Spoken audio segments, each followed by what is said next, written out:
Now, speaking of the FBI, I'm going to go in a direction you're not expecting here. So, you saw Dan Bongino.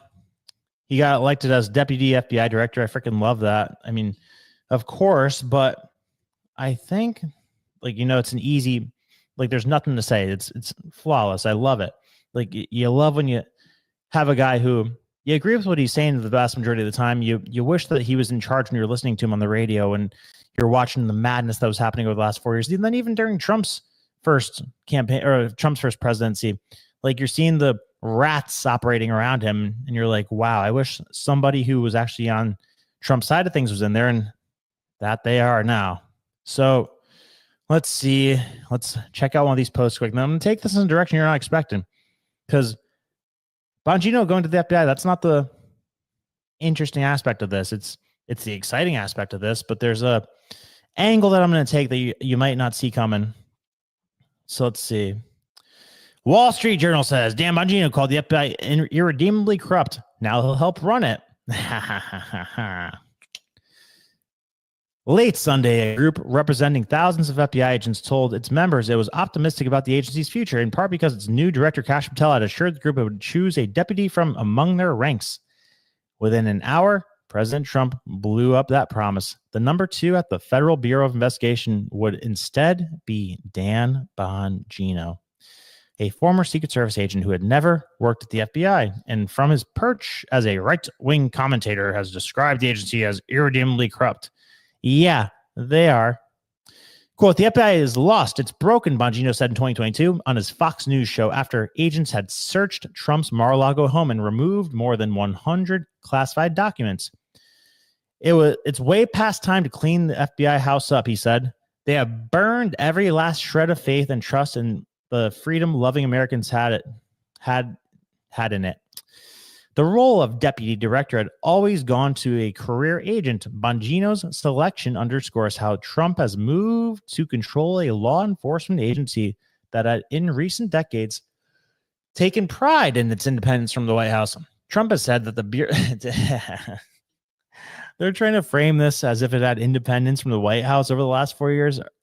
Wall Street Journal, what are you doing? Trump has said that the Bureau unfairly targeted him with years of federal investigations, which led to 2 now defunct indictments against him. Bongino has embraced and amplified that view. Quote, it wasn't law enforcement, it was tyranny, Bongino has said on his TV show talking about the Mar-a-Lago investigation. As deputy, Bongino will run the day-to-day operations of the Bureau's 38,000 employees, making calls on everything from operations to personnel and budgets, and frequently briefing the White House and congressional officials. I freaking love this. Trump picked Bongino for a deputy role last week, according to 2 people familiar with the matter. The unusual choice drew strong partisan reactions. Posting on X, Senator Roger Marshall said Bongino was an excellent choice to help run the FBI, its core mission of protecting the American people, while Senator Adam Schiff described Bongino as another loyalist who won't say no to any immoral, unethical acts. Yeah, okay, Schiff. You're the most immoral, unethical creature that is he the most? He's up there. He's in the top tier of immoral, unethical creatures. Bongino, 50 years old, said that on his podcast that Trump called him while he was watching television on Sunday night to offer him the job. Quote, we're going to reestablish faith in this institution, Bongino said Monday as podcast, The Dan Bongino Show. Trump said Bongino would give up the show to serve. That's what we're going to get into in a second. Bongino worked as a New York Police Department officer for several years in the 1990s before joining the Secret Service, where he served on the details of former President George W. Bush and Barack Obama. He left the agency in 2011 and went on to lose 3 congressional races, 2 in Maryland and 1 in Florida, running as a Republican. His success in punditry, however, exploded, and he was chosen to replace radio host Rush Limbaugh in the same coveted time slot after the commentator's death in 2021. Some of Bongino's most recent comments suggest he would embolden Trump's most brazen instincts. In a February 11th episode of his podcast, Bongino said Trump should ignore court decisions with which the president disagrees. Who's going to arrest him? The marshals? You know the guy, marshals, blah, blah, blah. All right, so we see where this is going. They're trying to paint him as like this crazy guy. who is just going to listen to Trump no matter what. I mean,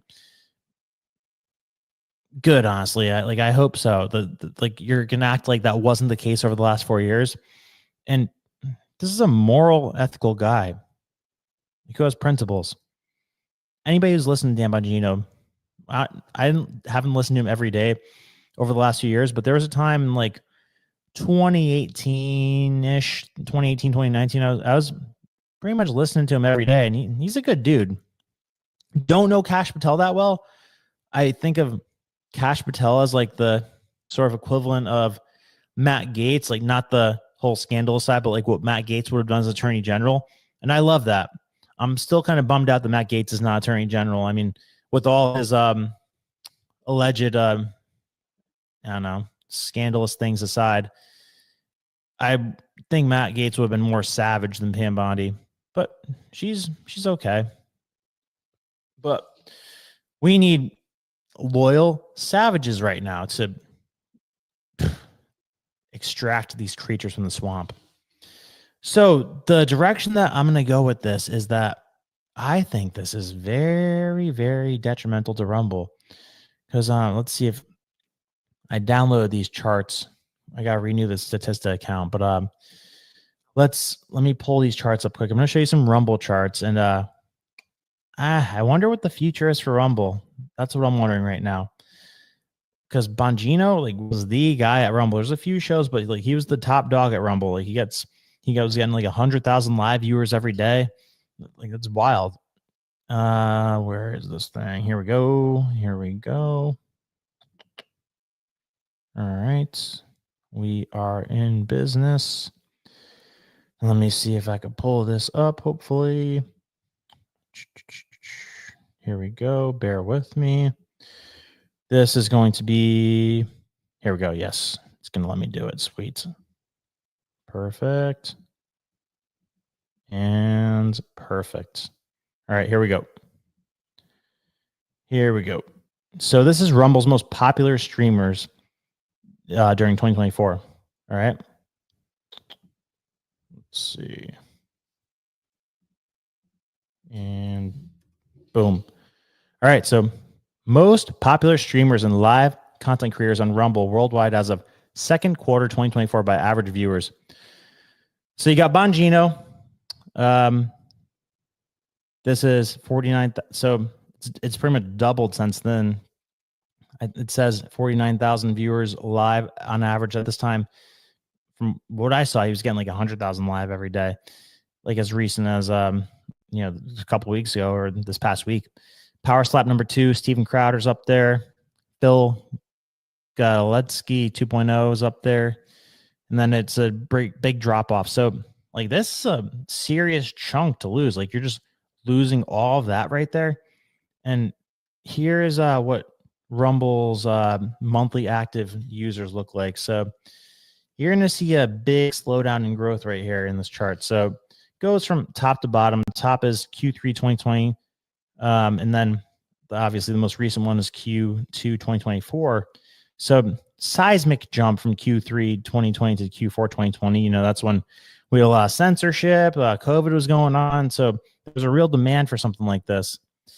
And then it gets another big spike in Q3 2022, because that's when censorship was really, really getting crazy. But what do you notice here? After Q4, that's like right around the time that Elon started getting things going with X, because the acquisition happened in like October that year. He starts rearranging things, gets the software updated, gets the policies in place right about the end of the year. And look at that, almost cut in half from Q4 2022 to Q1 2023. Right? And then pretty much kind of floats at that same pace. So what, they're going to lose the biggest show on the network now? And by the way, I freaking love Rumble and love what they're doing. Like it was so badly needed. But the problem is that they were the only game in town in terms of a zero censorship platform. And then Elon comes along and blesses us with X. And then that puts pressure on everybody else to roll back the censorship a bit. So you started off with something that was the only place that you could post anything you want. And now it's like a less user-friendly version of YouTube. Because I don't know, are a lot of people still getting strikes on YouTube and getting kicked off YouTube? It happens, but not nearly as much. And I think they're very hesitant to do that now because of it's X is getting better every day. They're implementing the functions that YouTube has every day, getting closer and closer. X is so much faster than YouTube now. So I think YouTube is being very mindful of upsetting its customers and its producers. Ultimately, the content producers, it doesn't want them to jump ship and go to something like Rumble or X. So I think the best move for Rumble at this point would be a merger with somebody, and maybe it's X. I would say TikTok, but TikTok's bigger than Rumble, so it's not like Rumble could buy TikTok, and then if you're Rumble, you're not going to let TikTok buy you, because then it would have to be ByteDance, and then let's just like TikTok has to get out of ByteDance, so they're too small to acquire that. So I think Rumble is in a weird, tough situation right now, because it's just a smaller YouTube, and there's a lot of this stuff and it's the reason that Elon bought Twitter instead of building his own, because when you're like the first game in town, you have such a big advantage over everybody else. There's a book called Positioning that talks about how the vast majority of the time, the first company to start in an industry is like always has a big portion of the market share. I mean, sometimes that law doesn't apply. With you got like Yahoo versus Google. Yahoo was first. You got I don't know, what was it? I guess you can't even say the Best Buy, Netflix, because that's two different things. But the vast majority of the time, whoever's first dominates that industry. So he went right to the top, got the one who was first with the format that X has. And Rumble's not first. YouTube was first. So Rumble has done the best. You had all those other ones that I can't even name, but it was like Getter and stuff like that. But none of those took off. Rumble has been giving it a good shot. Like they've got they have a seat in the White House press office now. They are at all the debates. They always have great seating at the big events. But I don't know. I don't know what the future holds for Rumble. If I were them, I'd be looking for a merger. I gotta say it. If you enjoyed the short clip, click right here to watch the full episode, and remember to subscribe to the channel. God bless.